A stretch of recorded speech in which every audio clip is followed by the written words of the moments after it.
Dobrodošli v lepo pozdravljeni vsi, ki ste se zdravi na današnji slovesnosti ob 101. obletnici slovenskega vojaškega letalstva. Preteklo leto sta slovensko letalstvo zaznamovali dve jubilejni obletnici, in sicer 110 let od prvega poleta leta, da Rusija nas doma narejenim letalom leta 1 in 100 let od vojnega poleta pilotov ljubljanske letalske satelite. Vrednotenje preteklosti je običajno v nekem daljšem obdobju, kar pa sta pretekli obletnici zagotovo za slovensko letalstvo. To je tudi čas, ko se ozremo v preteklost, vidimo sedanjost in načrtujemo prihodnost. Slovenci imamo mlado vojaško letalsko tradicijo, v katero so lahko ponosni.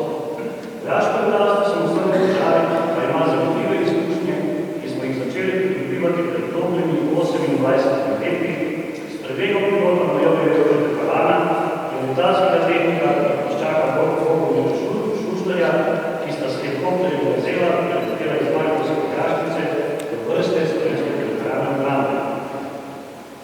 Danes je 6 enot slovenskega vojaškega letalstva združeno od 15. volk vojaškega letalstva, kjer za dane naloge opravljamo združeno, profesionalno, kvalitetno ter odzivno izvajamo poslanstvo nadzora in varovanja zračnega prostora Republike Slovenije in s tem zagotavljamo suverenost zračnega prostora naše domovine. Poleg izvajanja širokega spektra vojaških nalog, pa smo tudi nepoprečno ukvarjali pri reševanju najdragocenejšega človeških življenj. To dokazujemo iz druge uro iz dneva v dan. V letu 2019 smo upravili največ reševanj do sedaj. Zabeležili smo jih kar 733. Število reševanj se je povečalo prav tako na dnevni in mesečni ravni, da samo enem dnevu kar 8 in v enem mesecu 114 helikopterskih intervencij. Po skoraj 5 letih sodelovanja v Zavodu Republike Slovenije za presaditev programov in motiv Slovenija Tisman so dežurne posadke 122 letalske izkazine z letalom Vrhovno danes izvedle 56 prevozov. Poleg tega letalstvo slovenske vojske zagotavlja tudi helikopter s posadko za Vrhovno policiji, pri varovanju in nadzoru državne meje. Lani smo domači in mednarodni javnosti pokazali, da smo pravna članica zavezništva, saj smo tukaj na letališču Crni Dočrki za potrebe izvedbe regijskih vaj več mesecev zagotavljajo logistično in letalsko podporo ter zaščito sil države gostiteljice.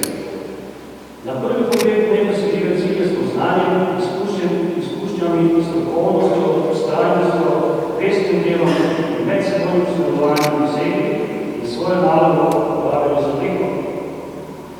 Letos je za 15. volk vojaškega letalstva vsekakor ena izmed prioritetnih nalog izvedba mednarodne vojaške vaje letalskega vlara, 9. zapovrstja. In letos tudi osrednja vaja slovenske vojske in bo v začetku junija potekala na širšem območju Republike Slovenije v sodelovanju z šestmeškimi državami. V kratkem razvojnem obdobju smo dosegli ključne rezultate, da postavili usposobljeno, primerno, opremljeno in učinkovito enoto vojaškega letalstva slovenske vojske. Kot vojaški pilot slovenske vojske in poveljnik 15. volk vojaškega letalstva si želim in si bom po svojih najboljših močeh prizadeval, da bi v bližnji prihodnosti posodobili obstoječo letalsko floto ali in jo nadgradili z novimi letali in helikopterji. Vsem pripadnikom slovenskega vojaškega letalstva iskreno čestitam našem prazniku. Vsem želim mnogo uspehov in da bi svojo